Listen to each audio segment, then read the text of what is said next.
Your Steve Jones Show podcast is loading now. The Steve Jones Show podcast is sponsored by Sunbury Motors, North 4th Street in Sunbury, and Sunbury Motors Kia, routes 11 and 15 in Hummel's Wharf. Now let's go down and talk with Tommy McCarthy. Tommy, great to have you back. How you been? I'm doing great. Back here in the Philadelphia area, getting ready for a little basketball, and it's a little chillier here than it was in Clearwater, Steve. Yeah, a little bit. Yeah, by a wide margin, as a matter of fact.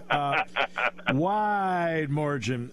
First of all, great job in Dayton with Lav and with Avery Johnson and John Rothstein. What was it like being in that atmosphere in Dayton, which is a great place to hold the first four anyway, but having fans back? What kind of impact did you think that had on the first four? Overwhelming, I think. Sold out both nights, and just a tremendous, as you said, tremendous venue. I always tell people that I invite them, if they're big basketball fans or even football fans or baseball fans, but basketball fans, I invite them I say you have to go to the Plestra. You've got to go to Allen Fieldhouse. If you can get to Cameron Indoor Stadium, great. But I'm telling you, Dayton is a fantastic place to watch college basketball. And the energy in that building for both nights was it was very refreshing from a college basketball standpoint, and really I thoroughly enjoyed every minute of it. It was just so great to be part of it. And I know they've redone areas of the arena since, but I did an NIT game there in '98. They had 11,000 people there for an NIT game in '98. Like, you got to be kidding me! This is remarkable. They just really embrace it. What was the general impression you got out of the first four? Because like a team like Notre Dame gets out of there and they advance at least around. Indiana got out of there as well. What did you think about the caliber of competition? Well, I thought there were three teams there, definitively three teams there. Actually, no, I should say four teams, because I'll count Wyoming too. I think all four teams could have easily gone to the regular part of the tournament and won two games. I mean, I know Notre Dame, won two overall and won their first round game after winning in Dayton. But high quality basketball. That Rutgers team, I'm not telling you, Steve, that you don't know anything because you saw them. That Rutgers team is a heck of a team. I mean, that just was a tough matchup for them. It was an entertaining game, and listen, they would have been tough for anybody if they got to the first rounds. Right, exactly right. I have to ask you about the foul ball. Tommy McCarthy gets right in the chest, and guess what? Doesn't skip a beat. So we were having internet problems in the booth at that particular for about an inning or so, and we were talking about the CBA, and there was an article that I had sent myself earlier in the day that was on my computer, but I couldn't, for some reason, I thought I had stored it as a regular file, but I didn't, so I couldn't call it up because there was no internet service. So I had it on my phone. I knew I had it on my phone. So we were talking about it, and I just looked down right before the pitch to Hazley, and I mean, it was I really didn't even feel it. It was funny. I don't know if it's because it hit the wire first, but I didn't even feel it, and it was it's one of those things. We make fun of people all the time for being on their phones and not paying attention. Well, we've got to kind of listen to our own lecturing when it comes to that stuff. Oh, my goodness. Later, number one, did it leave a mark? It didn't, but I still have the ball. Okay, and number two, did you feel it later? No, well, it's funny. My son was with me. My son Tommy, who still plays professional baseball, sure. He's in the independent leagues. We were back at the hotel that night, and I said, it's weird. I do feel it a little bit in my shoulder, but that was it for maybe that night. And I woke up the next day. I was totally fine. So I really didn't feel it at all, and I think I'm lucky that it wasn't 2 or 3 inches higher. Yeah. All right, well, can we talk about the team for a moment? Because it's interesting. They bring in Nick Castellanos. They're bringing in Kyle Schwarber. Now, neither one of them is a great defensive player, but both of them provide, at moments, some outstanding offense. So what do they do to the balance of the Phillies lineup on an everyday basis? Well, I think they give Joe a chance to have power right, left throughout the lineup. And I felt like we needed at least one more bat. And the fact that they got two is huge. I'm still a little concerned about the pitching, but I think that you have two guys that could. I mean, Castellanos did it last year. He drove in 100 runs. But you have two guys that have the ability to drive in 100 runs. And to me, that's a big deal in this lineup. I mean, even Schwarber is a leadoff hitter, and I think he will be the leadoff hitter. He can pop it out of the ballpark to start the game, and that's pretty refreshing to have that ability. I don't know. One of them is going to have to DH. Even though Castellanos joked during the press conference, although he didn't really joke too much in the press conference. He was a really serious dude. He still takes ground. Wasn't he serious? Steve, it was like one day we had Schwarber, who was happy-go-lucky, intense, funny. And then Schwarber's the life of the party in the clubhouse. Castellanos is not. No, it was. I wasn't expecting it, but I think Joe said it yesterday on the telecast. He answered like 7 or 8 questions with a question. Are you an intense ball player? I mean, it just seems like you're an intense ball player. Well, do I look like I'm an intense ball player? Yes, you do. Yes, you do. Oh, my goodness. What role do you mentioned that you referenced the DH. What kind of comfort level do the Phillies have in these two signings because of the DH? Yeah, I think big time. I think that's the key. If the pitcher was still hitting, I don't know if they would have gone after both Schwarber and Castellanos. I think they would have gone after Chris Bryant and one of them, if that makes any sense, because then the other would play left field. I think the DH really, it's the reason that they were comfortable with going to get both of these guys, because I do think you're going to see Joe swap out the DH position an awful lot. There could be 20 games where Harper DHs. There could be 20 games where Schwarber DHs. There could be 20 games where Hoskins DHs.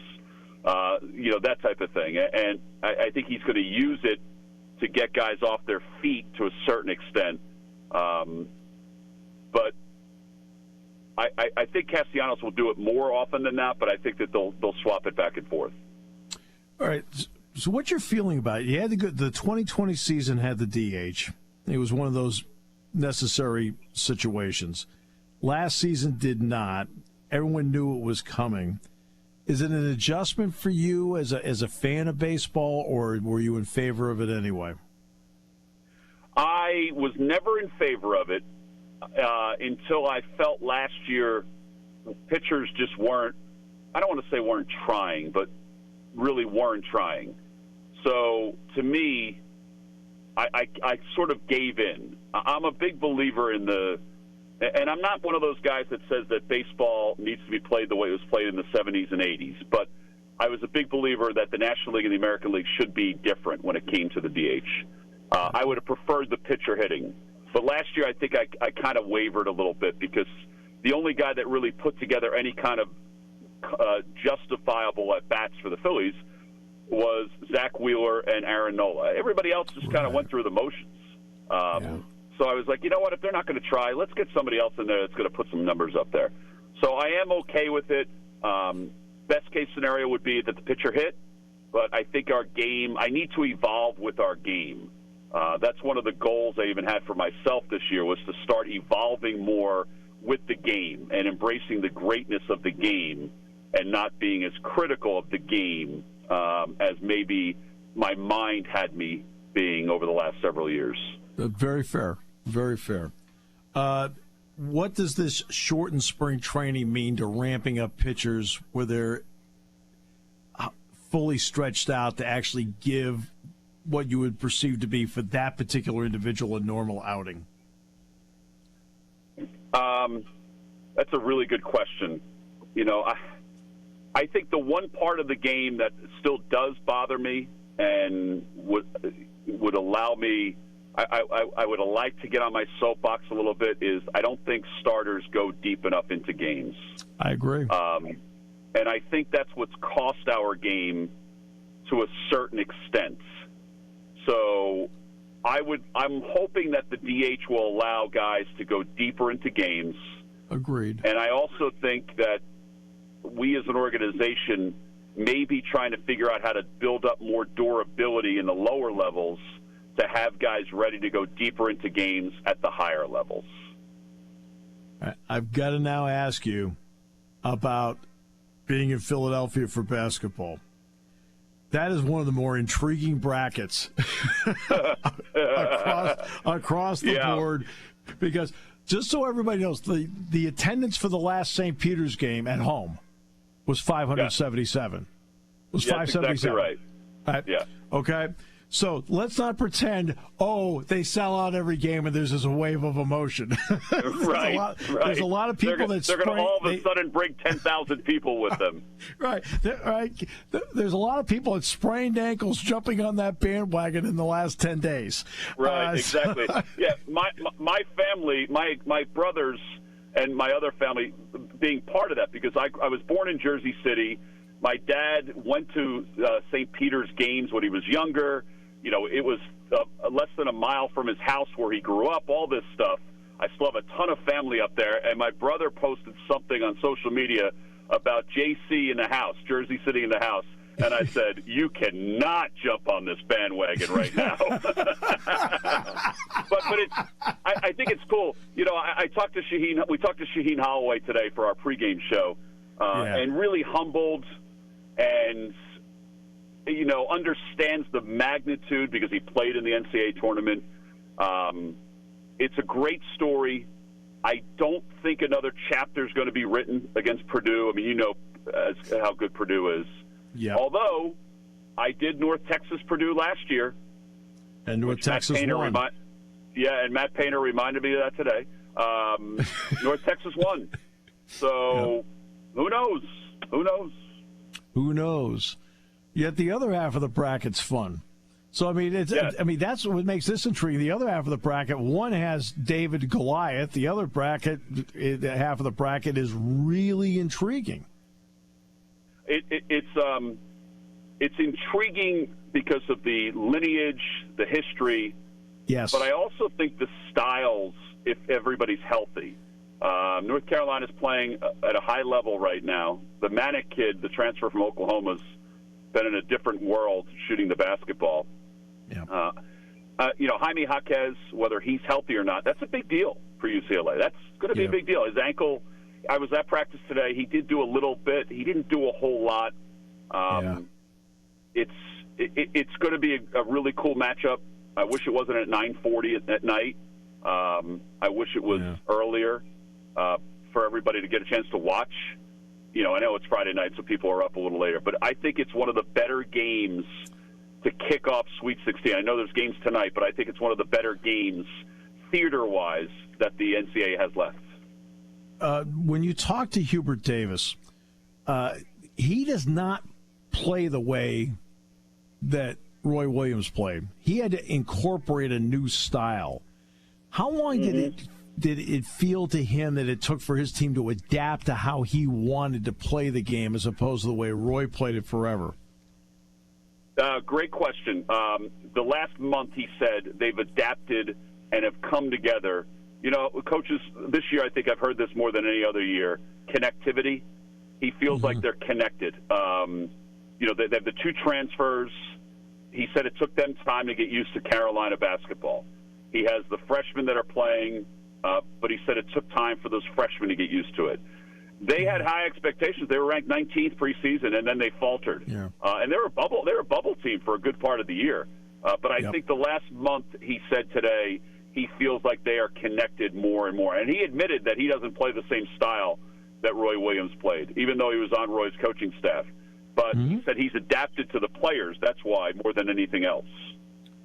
And then as for UCLA, I mean, Jaquez, he barely made it back to the bench and did not put his sneaker back on in the game that they played. But this is a team that took this road from the first four, ironically, and got to the national championship last year. Is anything, when you talk to the UCLA people, Do they, they understand the pressure of it, but if they don't make it there, is it a failure for them because of where they were last year? It may be a little bit. If Jaquez isn't going to play, it's going to be really hard for them to get past North Carolina. But agreed. I think their expectation is because of their veteran status and their understanding of Mick Cronin's offense and the way he wants them to play defense more than anything else. I think it would be a disappointment if they don't get back to the Final Four. I really do. Well, I'll say this: you dealt with 4 great coaches to talk to. Mick is great to talk to. I mean, we took a Matt photo. Payne Yeah, is we great. took a photo too because people think that we're brothers from another mother. So I said it has to do with the hairstyle more than anything else because I'm about 8 feet taller than he is. So very true. Hey, Tommy, thanks a lot for the time. I really appreciate it. Hey, what team might your son sign with this year independently? Yeah, so I think he'd still like to go back to Gary in the American Association, but we'll see. I mean, he's talked to a bunch of other teams. I think he wants to give it one more shot to play. He's 24. He's coaching his college team right now. He's the assistant coach, and he's finishing up his master's. And we told both of our boys and even our daughters, particularly from a baseball standpoint for him, play until it's out of your system because we don't want down the road for you to say, shucks, I should have played 2 more years. Good for you. As long as he's productive, and he's getting his master's and he's coaching, then I think that, I would have played until I was 50. So if he's got way better skills than anybody in my family has, so I would like him to keep playing. That's great, Tommy. That's great advice, too. That's why, it's interesting. In my broadcasting class, I tell them, I said, look, don't be at 35, I pick as a number, and have regrets you didn't try it. Yeah. Don't have regrets. Nope, so. I agree. The canvas can always be repainted, but it has to be on your terms and not somebody else's terms, and that's what I always tell my kids. Well put, Tommy. Well put. Hey, have a great time with this. Can't wait for the baseball season as well. And thanks for your time today, my friend. You got it. Anytime.